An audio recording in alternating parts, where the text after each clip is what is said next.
अपने दोस्त को बोले हैं कि शादी करेंगे तो तुमको भी उतना ही हक देंगे जितना हम मेरा हक है। मेरा पति था, उस कपड़ा खींचने के बाद वो लड़का मतलब मेरे साथ गंदा काम किया, शारीरिक संबंध बनाया। फिर मैं उसके चंगुल से जब हटी तो वो एक गिलास था मेरे सामने में, वो उसी गिलास से मैंने उसके हाथ पे वार किया, उसका हाथ कट गया था। नहीं तो उसके बाद उसका दूसरा दोस्त था, वो भी संबंध बनाता मेरे साथ। पूरा कपड़ा शरीर पर से उतार कर वीडियो कॉलिंग में बोल रहा था दिखाने के लिए। हम बोले नहीं दिखाएंगे हम। फिर जबरदस्ती मारा पीटा, पूरा अपने से कपड़ा मतलब पूरा उतार दिया, अपने दोस्त को दिखा। बोला था कि हम यूज करेंगे पहले तब बताएंगे कि हम तुमको कितना पैसा देंगे। शादी के मात्र 2 साल हुए हैं। 2.5 साल हो गए हैं। इस बीच आपके पति का क्या नाम है? गुड्डू दास। तो क्या आप कोशिश नहीं की जरा भी कि हाँ माताजी पिताजी को बताएं? वो हमको धमकी देता था। मेरा पति और मेरे सास ससुर तीनों धमकी देते थे। हम वहाँ ज्यादा दिन रहे भी नहीं, 1.5 साल यहीं रहे अपने मम्मी पापा के यहाँ। अच्छा। मम्मी पापा को भी नहीं बताया कि ऐसा ऐसा करते हैं मेरे घर वाले। तो वहाँ आप कितना दिन रहे? 2 से 3 महीना रहे। 2-3 महीना के बाद कहीं ना कहीं यहीं आप रहने लग गए। ठीक है, बढ़िया है। उसके बाद क्या हुआ? दूसरा बार गए यहाँ से, हम जबरदस्ती बिदागरी करा कर ले गया। दूसरा बार गए तो ऐसी मारपीट करने लगा। तो हम पापा को बोले किसे पापा मारता है, तो पापा फिर ले आए। तीसरा बार गए तो हमको वीडियो कॉलिंग पर लड़का को, वो अपने दोस्त को मेरा शरीर बोला था दिखाने के लिए, और हम बोले नहीं, तो हमको मारा पीटा और मेरा शरीर का पूरा कपड़ा उतार कर उस लड़का को दिखा रहा था जबरन। हाँ। अच्छा, उसके बाद हम मम्मी पापा को बताया तो वो भी बोली कि तुमको हम पहले से बोले तुम्हें इस काम में साथ देना पड़ेगा। हम बोले हम इस घटिया काम को कभी नहीं अपनाएंगे। क्यों आपसे है सो इस तरह का जो है अश्लील काम करने के लिए कहता था? वो मतलब उस घर में वही काम होता है, पैसा के लिए। हाँ, वही होता है। उस पट्टी में भी वही करती है सब महिला। कॉलोनी में सभी महिलाएं ऐसी करती हैं? हाँ, ऐसी करती है। अच्छा। वो भी हमको इसी में शामिल करना चाहते थे, लेकिन हम बोले हम मर जाएंगे लेकिन ये काम नहीं करेंगे। क्या एड्रेस है उस कॉलोनी का? रामपुरा लगुनिया 22 टोला। तो क्या उस समाज में आपने देखा हाँ, ऐसा ही होता है? हाँ, वहाँ पर ऐसा ही होता है। क्या कुछ देखा है आपने, बताइए जरा। मैंने वहाँ पे देखा है, जब दूसरे मर्द आते हैं तो महिला सब उनके साथ संबंध भी बनाती है। अच्छा। हर एक महिला मेरे पट्टी में जो है, हर एक महिला वही काम करती है। अच्छा। और आपके घर में भी? हाँ, मेरे घर में भी अपनी आंखों से आपके घर के या फिर किसी को जानने पहचाने वाले को देखा कभी क्या? हाँ, देखे, हम अपने सास को भी देखे। अच्छा। फिर तारी उरी भी बेचता है। अच्छा। वहाँ पे जो बुजुर्ग कोई भी आता है ना तो 12-1 बजे रात में उस बुजुर्ग को घर में ले जाता है। फिर वो बुजुर्ग रहे या लड़का रहे, दोनों हम मतलब मेरे शरीर को छूने लगता है। आज तक कभी ऐसा नहीं हुआ है, लेकिन इस बार जब हम यहाँ से गए थे, बिदागरी जबरदस्ती करा के ले गया था हमको। इस बार 2 लड़का को लेकर आया था। सोमवार को गए थे हम 27 तारीख को। 28 तारीख को 12 बजे रात में वो 2 लड़का को लेकर आया। फिर रूम बंद किया। और मेरा पति? हाँ, मेरे पति। अच्छा। मेरे पति भी वहीं पे थे। रूम बंद किया, दोनों लड़का को अंदर में, दोनों लड़का को लेकर आए। तो हम बोले कि ये दोनों कौन है? तो बोला कि मेरा दोस्त है। हम बोले कि हम जानते थे कि वो मेरे साथ फिर वही करेगा, क्योंकि हम मना किए थे कि हम ये सब नहीं करेंगे। तो हम बोले कि अपने दोनों दोस्त को बोलिएगा अपने हद में रहे। तो मेरे पति क्या हमको बोले कि तुम अपने हद में रहना। हम बोले हम अपने हद में ही है। तो हमको 2-3 झापट मारा। फिर हम कुछ नहीं बोले, हम बैठे हुए थे वहाँ पे। तो दोनों लड़का मेरा हाथ पकड़ा, तो हम हाथ छुड़ा लिए। फिर उधर साइड में बैठे हम, तो मेरा शरीर पर से दुपट्टा हटा दिया। अच्छा। तो फिर हम इधर उधर फेंकने लगे। मेरा बेबी सोया हुआ था। तो हम ज्यादा जब उसको मारने के लिए भिड़े, कुछ चीज से मारने के लिए भिड़े, तो मेरा पति मेरे बच्चे के गले पर हाथ डाल दिया। अगर तुम ज्यादा बदमाशी करोगी तो हम इस बच्चे को मार देंगे। अच्छा। हम बच्चे को मार देंगे।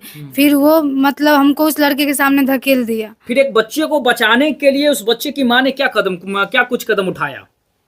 मुझे वो जो बोला करना पड़ा। हमें मेरा पति उस लड़का के सामने धकेल दिया। फिर दूसरा लड़का था, मेरा हाथ पकड़ लिया। मेरे पति ने मेरे मुंह में कपड़ा डाल दिया। फिर मेरे पास कोई नहीं था कि मैं खुद को बचा पाऊँ।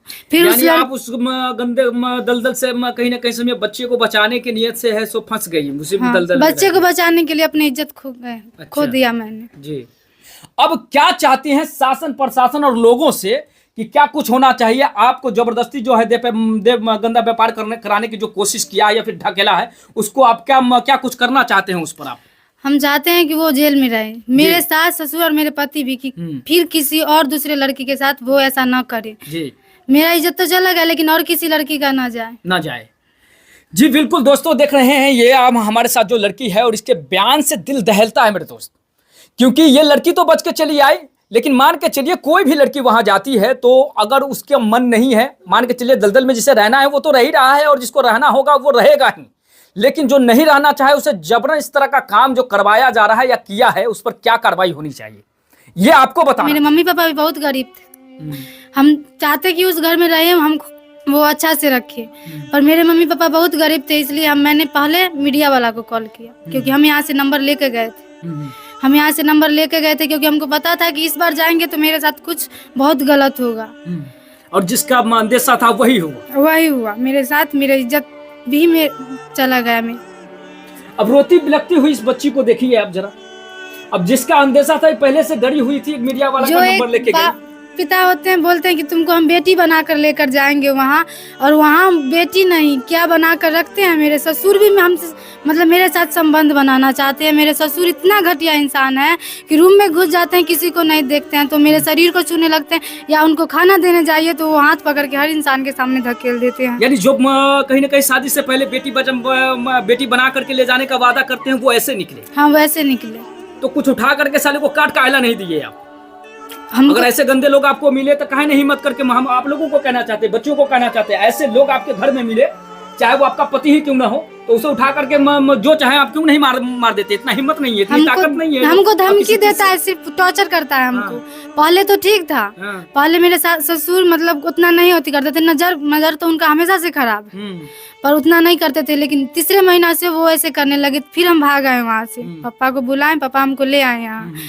मेरे बच्चे तक को नहीं दे रही थी, मेरे सास ससुर और मेरे पति छीन लिए थे हमसे। लड़का है या लड़की है? लड़का है। छीन लिए थे हमसे, फिर मतलब मेरे बच्चे को भी वो मारते हैं, बहुत मारते थे वो तीनों। नहीं खाना देते थे, खाना खाने जाते तो खाना छीन लेते, तब तक जब तक तुम ये काम नहीं करोगी तब तक हम तुमको खाना नहीं देंगे। जितना दिन रहे हैं ना उतना दिन हमको खाना नहीं मिला है वहाँ खाने के लिए। अब देख सकते हैं दोस्तों, दिल दहलाने वाला घटना। मैं महिलाओं के सपोर्ट में क्या करूं, क्या ऐसा कह दूं आपको कि आप सशक्त हो जाएं, मजबूत हो जाएं, लेकिन कहीं ना कहीं मैं इतना तो कह ही सकता हूं कि आप सशक्त बने। आप ही जैसी कोई झांसी की रानी रही होगी जो तलवार म्यान और तलवार साथ में रख के चलती रही होगी और समझिए न कुछ भी बुरा हो उसके खिलाफ तन जाती रही होगी। इसलिए मैं कहना चाहता हूं कि आपके साथ बुरा हो रहा है ना, तो सबसे पहले कदम आपको उठाना होगा। आप अपने लिए समझिए अवतार बन जाइए, कोई कुछ नहीं करेगा। देखिए हमारे सामने जो एग्जाम्पल है, अगर ये नहीं चाहती बाहर निकलना तो दुनिया का कोई भी ताकत इसको नहीं निकाल सकता था, लेकिन थोड़ा सा प्रयास, थोड़ा सा हिम्मत से आज जो है भाग करके आ जाओ अपने घर पर। लेकिन इसके साथ न्याय होना चाहिए, इसलिए आपको सपोर्ट दिखाना होगा। इस वीडियो को समझ लीजिए कि यहाँ तक पहुँचाइए ताकि वो कॉलोनी के हर एक बच्चा तक पहुंचे और समझिए बिहार के एक व्यक्ति तक पहुंचे, ताकि वहाँ की कॉलोनी का जो है पर्दाफाश हो, वहाँ जांच बैठे और पता चले इस बात का जो है कि वहाँ होता आखिर क्या है।